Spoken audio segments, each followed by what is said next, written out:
क्या आपको पता है कि मनुष्य को जन्म लेने के लिए 84 लाख बार अलग अलग योनियों में जन्म लेना पड़ता है।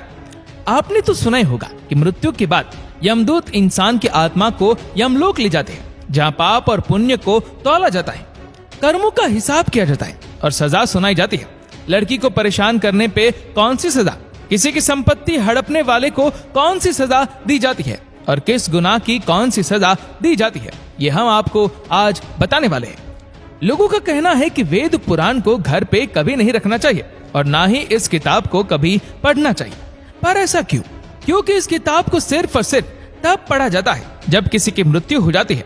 मृत्यु एक ऐसा सच जिसे बहुत कम लोग समझ पाए। पुराणों के अनुसार जीवन में अच्छे कर्म करने वाले स्वर्ग में जाते हैं और पाप से भरे जीवन जीने वाले लोग नरक की ओर चले जाते हैं। लेकिन क्या ये सच में ऐसा होता है? क्या आपने कभी ये सोचा है कि मृत्यु के बाद एग्जैक्टली होता क्या है? इस सब के बारे में हम जानते हैं इस एक किताब से, जिसका नाम है गरुड़ पुराण। गरुड़ पुराण 18 महापुराणों में से एक है। गरुड़ पुराण के 2 मेजर पार्ट्स हैं, जिनमें से पहला पार्ट यानी पूर्व खंड में विष्णु जी की भक्ति के बारे में, मेडिटेशन, योग जैसे और भी गहरे ज्ञान के बारे में लिखा गया है। लेकिन गरुड़ पुराण का दूसरा पार्ट उत्तरखंड वो बात करता है राक्षस के बारे में, मृत्यु के बारे में। यमलोक चैप्टर 1। गरुड़ पुराण में विष्णु जी ने ये बताया है कि यमलोक में चित्रगुप्त जी के पास हर इंसान के कर्मों की लिस्ट होती है। उसने कितने पुण्य किए, कितने पाप किए, ये सब कुछ डिटेल में लिखा होता है। चित्रगुप्त की सभा में हर प्राणी के पाप और पुण्य डिस्कस किए जाते हैं और उसके हिसाब से उसकी पनिशमेंट को भी डिसाइड किया जाता है। यमराज की सभा में जाने के लिए 4 दरवाजे होते हैं। जो लोग पुण्य आत्मा होते हैं, मतलब जिनके दिल साफ हो, उन्हें पूर्व यानी कि ईस्ट के दरवाजे से जाने को मिलता है। इस रास्ते में गार्डन से, सुंदर हंस है और ये अमृत से भरा हुआ होता है। पश्चिम यानी कि वेस्ट का रास्ता, जो ज्वेलरी से डेकोरेट किया हुआ है। जो संत है उनको इस रास्ते से जाने को मिलता है। जिन्होंने अपने जीवन में दान किया हो या जिनकी मृत्यु किसी तीर्थ के पास हुई हो, उन्हें उत्तर यानी कि नॉर्थ के रास्ते से यमलोक जाने को मिलता है। इन तीनों दरवाजे को पार करने वाली आत्माओं को किसी भी तरह का भय नहीं होता है। उन्हें हर तरह की सुख सुविधाएं दी जाती है। यमलोक में उनकी मुलाकात धर्मराज से होती है, जो उनके आगे के सफर पर उन्हें ले जाती है। और जिन लोगों ने पाप किए हो, दूसरों को दुख पहुंचाए हो, उन लोगों को दक्षिण के द्वार से उसे यमलोक पहुंचाया जाता है और इस द्वार की दूसरी तरफ उनके बुरे कर्मों का फल उनका इंतजार करता है, क्योंकि वहां उनकी मुलाकात होती है धर्मराज के भयंकर अवतार यमराज से, जो उन्हें उनके पापों की सजा देता है। Punishment chapter 2। गरुड़ पुराण में अलग अलग पापों और दुष्कर्मों के लिए 28 अलग अलग भयानक और दर्दनाक पनिशमेंट बताई गई है। हर बुरे कर्म के लिए एक सजा है। इनमें से 4 ऐसी भयानक सजाएं हैं जिनके बारे में सुनकर आपका दिल दहक जाएगा। भयानक चाबुक मार। जो लोग दूसरों की संपत्ति चुराते हैं, यम के सेवक उन्हें रस्सी से बांधकर तमीस राम नाम के नरक में भेज देते हैं। उस नरक में उनको चाबुक से लगातार मारा जाता है। उनके बदन को इतना छील दिया जाता है कि उसमें से खून बहने लगे और वह इंसान बेहोश हो जाए। जब उसे होश आता है तो ये सारा प्रोसेस रिपीट किया जाता है, तब तक जब तक उसके सारे पापों की सजा खत्म नहीं हो जाती।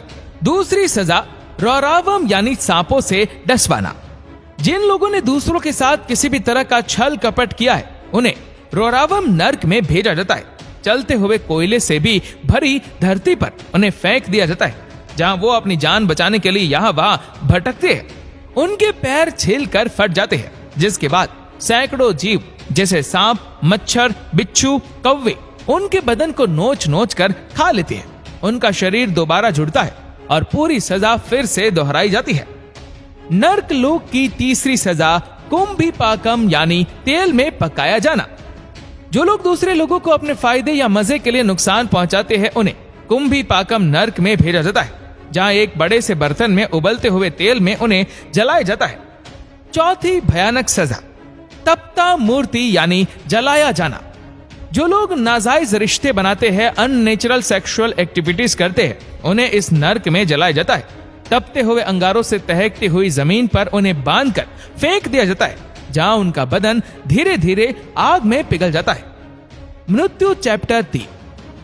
एक व्यक्ति की मृत्यु तय होने के बाद जिस वक्त उसके शरीर से उसकी आत्मा निकलती है, उसके सेंसेस काम करना बंद हो जाते हैं।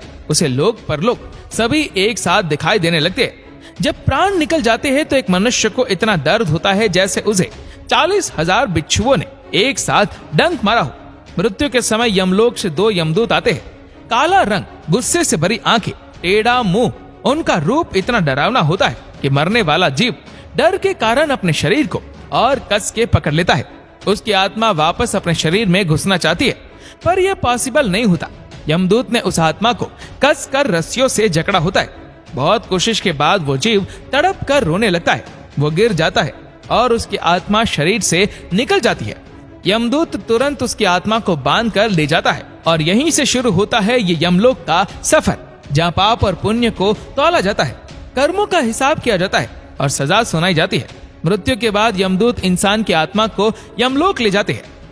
यमलोक का सफर चैप्टर 4। माना जाता है कि जिस इंसान ने अपनी जिंदगी में अच्छे कर्म किए हो, पुण्य, दान, सेवा की हो, उसके लिए यह सफर बहुत ही ज्यादा आसान और आरामदायक होता है। उसे एक रथ में बिठा कर ले जाया जाता है।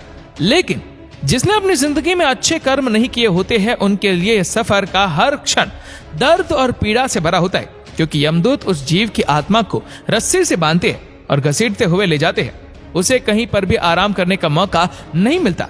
इस पूरे रास्ते में 16 स्टेशन क्रॉस करने होते हैं। रास्ते में कहीं बर्फीली हवाएं तो कहीं आग की बारिश होती है। कहीं उसे घने जंगल में जानवरों का सामना करना पड़ता है तो कहीं लीच से भरे कीचड़ में गिरना पड़ता है। आत्मा रोने लगती है, लेकिन यमदूत बिल्कुल भी दया नहीं दिखाते। इसके बाद आत्मा को कोड़े मारकर अपने पूरे जीवन में किए हुए सारे पापों को याद कराया जाता है। इस तरह पृथ्वीलोक से यमलोक का सफर बहुत ही ज्यादा पेनफुल होता है, बहुत ही ज्यादा टॉर्चर से भरा होता है। कर्म चैप्टर 5। इन सारी सजाओं के पीछे का कारण होता है कर्मों की सफाई करना, इंसान को उसके पिछले कर्मों से मुक्त करना और उस आत्मा को शुद्ध करना। जिस इंसान ने जितने पाप किए हैं उसे उतनी सजा मिलती है और जिसने जितने पुण्य किए उसे उतना सुख। लेकिन दोनों का ही पर्पस होता है आत्मा के कर्मों को बैलेंस करना, क्योंकि ऐसा हो जाने के बाद आत्मा अपने सारे बॉडी अटैचमेंट से अलग हो जाती है और उसके पुनर्जन्म का प्रोसेस शुरू हो जाता है। गरुड़ पुराण में भगवान विष्णु कहते हैं, जिस तरह इंसान कपड़े बदलता है उसी तरह आत्मा भी शरीर बदलती है, लेकिन एक मानव शरीर मिलना बहुत ही भाग्य और कष्ट की बात है। गरुड़ पुराण के चैप्टर 4 में विष्णु जी गरुड़ देव को बताते हैं, एक जीव को 84 लाख बार अलग अलग योनियों में जन्म लेना पड़ता है। उसके बाद मनुष्य योनि में जन्म मिलता है। एक जीव को उसके कर्मों के आधार पर, उसके पाप और पुण्य के आधार पर अगला जीवन मिलता है। वो कभी कोई कीड़ा बनता है, कभी कोई पशु या पक्षी या फिर कोई पेड़ बन जाता है। ऐसे ही 84 लाख बार अलग अलग रूप में जन्म लेने के बाद जब उसके पाप और पुण्य बराबर हो जाते हैं, तब मनुष्य जीवन की प्राप्ति होती है। गरुड़ पुराण डिटेल में डेथ की बात करती है, पर साथ ही ये हमें कई सारे लाइफ लाइसेंस भी सिखाती है। ये हमें बताती है कि हमें मनुष्य जीवन बहुत मुश्किल से प्राप्त होता है। इस जीवन को किस तरह जीना है, ये चॉइस हम सबकी है।